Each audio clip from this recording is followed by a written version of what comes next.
Good morning everyone, welcome to Our Small Footprint. My name is Nissa, and if you're new here, we are a family of 8 who live off-grid in Australia.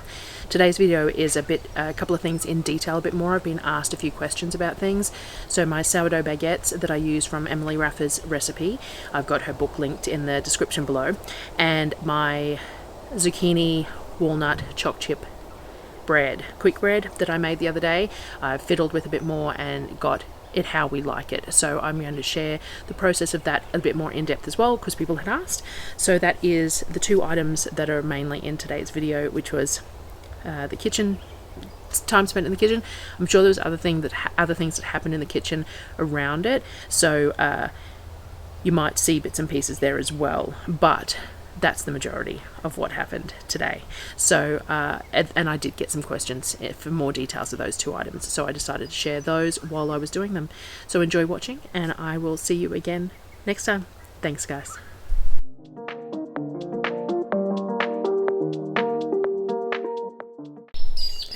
Started the day off with sourdough baguettes. So I've had a few questions about these, so I'll give you some information about these.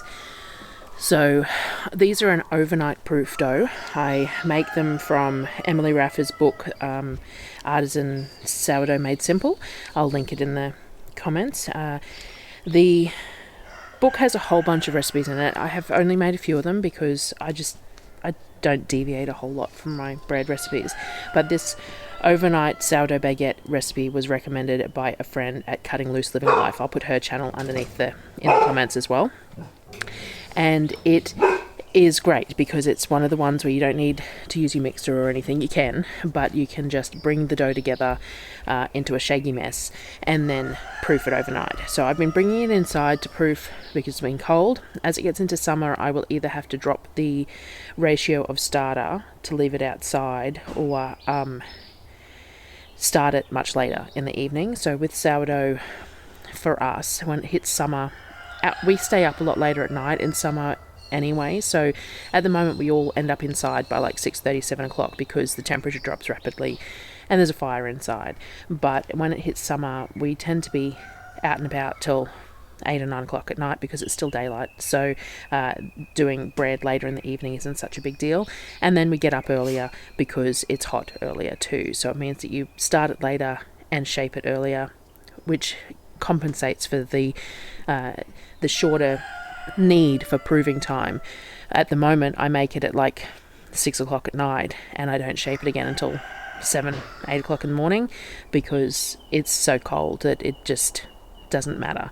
But it is a great one for just bringing it all together and then putting it somewhere overnight to proof, and then in the morning all you do is you plop it out onto your mat, a really well floured mat, and you fold it in half and you make sure you flour all your edges and you've got a rectangle. So you want to be really gentle with it, really light-handed, flop it into that rectangle, and once it's in that rectangle I score it into 8. So this is a double batch of dough. So I do a quadruple batch. I do 2 bowls of double batches of dough, and each one I separate into 8-ish pieces, and I just mark it lightly with my dough cutter and then I cut it into those pieces. And then what you're doing is you're very gently picking up those lengths and you're twisting them onto your tray. So you want to twist them in opposite directions. You twist one end towards you, one end away from you, and you create that baguette style shape, a very rustic baguette style shape onto your tray. Then you leave it for 15 minutes and then stick it in a nice hot oven. It's 230 to start with, and it only takes about 25 minutes.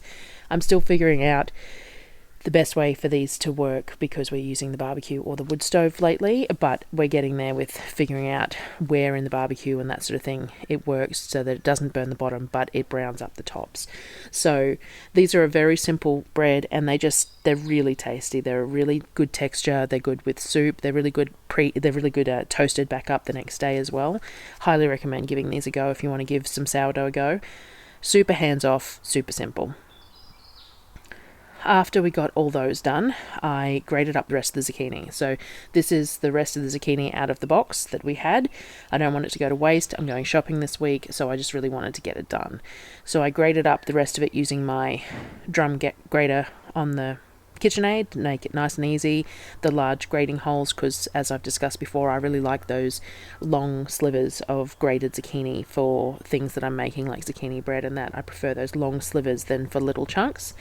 So we went through and grated everything that was left in the zucchini and gave all the little scraps to the chickens who adored them, and got a big bowl of zucchini shredded to use for the day, and then we'll freeze some later. Once it was all shredded, I made up another batch of zucchini bread because the kids had finished theirs. So I kept more notes this time. The bread was a little crumbly when it was hot, but once it was cool, it sliced perfectly and the kids could eat it in slices and they really liked it. So I haven't played with the recipe too much from what I originally did, other than I bumped the coconut oil up a little bit and I melted the coconut oil rather than using olive oil, because that would be my preference, generally speaking. So I used 800 grams of shredded zucchini and weighed that into the bowl. And what we're going to do is we're going to mix the wet ingredients first. So I used 4 eggs. My eggs are quite large. So I'd use 5 if you're using really small supermarket eggs. And then a couple of teaspoons of homemade vanilla and some sugar. So I used 270 grams of brown sugar in this one. It depends on what you're using as your add-ins as to how much sugar you want, but that's already about half the amount of sugar for this quantity that's in an average recipe. So try it to taste first. The 270 is about half. Try that first and then adjust from there, in my opinion, because I've already halved it. So 270 grams of brown sugar, mixed all the wet together. So I had to melt the coconut oil because it's still cold enough at the moment that it's solid on my shelf. So I did 200 grams of coconut oil and I just brought the temperature in the pan up enough that it would melt itself, because coconut oil melts at room temperature. So long as you've got slightly warm liquid and you move it around, then the rest of the chunks are going to melt as well. So melted the 200 grams of coconut oil and mixed that in with the wet ingredients as well. I put the wet ingredients aside and then I mixed all my dry ingredients up. So I did just plain flour, 775 grams of that, or all-purpose flour if you're in America, just plain flour. So 775 grams of plain flour, 2 teaspoons each of bicarb and baking soda, and baking powder and baking soda or bicarb soda, and then I did 2 heaped teaspoons of cinnamon. You could add some other flavors here if you wanted, like some nutmeg, or you could. I wouldn't use the clove type flavor, but you could definitely add nutmeg there. We really like cinnamon, so I'm happy to just go with the cinnamon. Then I added my mix-ins. So this is personal preference. At the moment we have walnuts, so I'm using walnuts, but you could use almonds. I use almonds a lot in things like this. You could use some sort of dried fruit, raisins or whatever. The kids have already finished that 6 kilo box of sultanas, just eating them as snacks, so we don't have any of those left, and I'm not a fan of fruit in my bread. So if I'm going to eat any of this, which I probably won't anyway because the kids will eat it all, but I prefer nuts. So I did about 150 grams of walnuts and I just crushed them a little bit in my hands before I put them in to break them up a little bit. Could use a knife, could have used my Thermomix if it was clean, could have used many different things, but I just broke them up with my hands. And I did about 100 grams of the dairy-free chocolate chips. Those, you could bump those quantities up if you wanted, but that's plenty for me. The bread is sweet enough that it's just a bonus. So I whisked all the dry ingredients together, including those nuts and the chocolate chips. To mix the chocolate chips and nuts through the flour is a good idea. It will allow it not to sink to the bottom when you're cooking. If they have a bit of a coating of flour, it helps them to float within the batter when it's cooking. Then I mixed the dry into the wet. So I mixed it in 3 parts. This ends up really quite a thick batter because there's a lot of liquid in the zucchini that comes out the longer it sits and things like that. So it's quite a thick batter. Sonnet wanted to help, so it took a fair bit longer than it would have normally because it is a thick batter, and she's a bit short and she's also left-handed. So she finds it difficult because she's trying to mimic me, but I do things differently and I find it really hard to try and swap them to a left-handed approach. I can use both hands. You've probably seen me mix with both hands in numerous times, but I am right dominant. So Sonnet helped me. We got that all mixed in. So you don't want to overmix it. You just want all the dry ingredients in to the wet ingredients and mixed through. I used those Kmart liners in the tins again that I spoke about, and I tried them in the Mackey's tins. They definitely aren't made for the size of these tins, but they did fold up okay in there, and they seemed to cover all the spaces, so that was really good. These liners were in a pack of 3, 2 rounds and 1 loaf, so I bought 2 packs of them, which is a little bit frustrating. I use loaves far more than I use rounds, but I might have a Google and see if there's some other brands of them as well. Kmart's always going to be cheaper, but I don't know what they're made out of. But it's still preferable to using baking paper every day if I can get around it.